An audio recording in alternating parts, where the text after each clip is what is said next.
Assalamualaikum warahmatullahi wabarakatuh. Nama saya Dina Sandrina dari kelas 11 MIPA 2 nomor absen 11 akan mempresentasikan tentang tugas KD 4.7.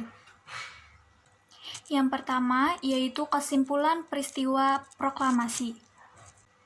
Pada tanggal 6 Agustus 1945, sebuah bom atom dijatuhkan di atas kota Hiroshima, Jepang, oleh Amerika Serikat yang menurunkan moral semangat tentara Jepang di seluruh dunia. Pada tanggal 7 Agustus 1945, dibentuk PPKI atau Panitia Persiapan Kemerdekaan Indonesia yang diketuai oleh I.R. Soekarno dan Mohatta sebagai wakil. Pada tanggal 9 Agustus 1945, bom atom kedua dijatuhkan di atas kota Nagasaki yang menyebabkan Jepang menyerah kepada sekutu. Pada tanggal 10 Agustus 1945, Sultan Syahrir mendengar berita dari radio bahwa Jepang menyerah kepada sekutu. Pada tanggal 12 Agustus 1945, pemerintahan Jepang yang diwakili oleh Terauchi memberikan janji kemerdekaan pada Indonesia.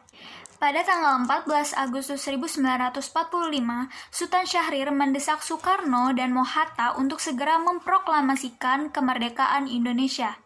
Pada tanggal 16 Agustus 1945, terjadinya peristiwa Rengas Dengklok dan perumusan naskah proklamasi. Dan terakhir, pada tanggal 17 Agustus 1945, pembacaan teks proklamasi kemerdekaan Indonesia oleh I.R. Soekarno dan Hari Kemerdekaan Indonesia. Yang kedua yaitu alasan terjadinya peristiwa Rengas Dengklok.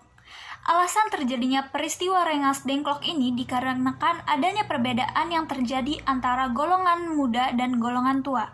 Golongan muda menginginkan untuk segera memproklamasikan kemerdekaan Indonesia yang bertepatan pada tanggal 17 Agustus 1945. Sedangkan golongan tua ingin menunggu kemerdekaan yang diberikan oleh Jepang kepada Indonesia atas persetujuan PPKI. Yang ketiga yaitu makna pembacaan proklamasi bagi bangsa Indonesia, yaitu yang pertama sebagai puncak perjuangan bangsa Indonesia, yang kedua sebagai pernyataan de facto atau sebuah pernyataan kemerdekaan sesuai dengan kenyataan yang ada, dan yang terakhir sebagai awal perjuangan baru, yaitu perjuangan untuk mempertahankan kemerdekaan bangsa Indonesia dan juga mengisi hingga terciptanya berbagai tujuan pembangunan nasional. Yang keempat yaitu makna proklamasi bagi kehidupan bangsa Indonesia. Kehidupan bangsa Indonesia itu terbagi menjadi 5 bidang. Yang pertama bidang sosial, yang kedua bidang budaya, yang ketiga bidang ekonomi, yang keempat bidang politik, dan yang kelima bidang pendidikan. Yang pertama bidang sosial. Makna proklamasi bagi bidang sosial yaitu memberikan kesempatan pada seluruh rakyat untuk menjadi masyarakat mandiri dan berjiwa sosial yang tinggi. Yang kedua bidang budaya. Negara Indonesia memiliki kebudayaan yang berasal dari bangsa Indonesia itu sendiri. Yang ketiga, bidang ekonomi. Negara Indonesia dapat mengatur perekonomian sendiri yang disesuaikan dengan Undang-Undang Dasar 1945.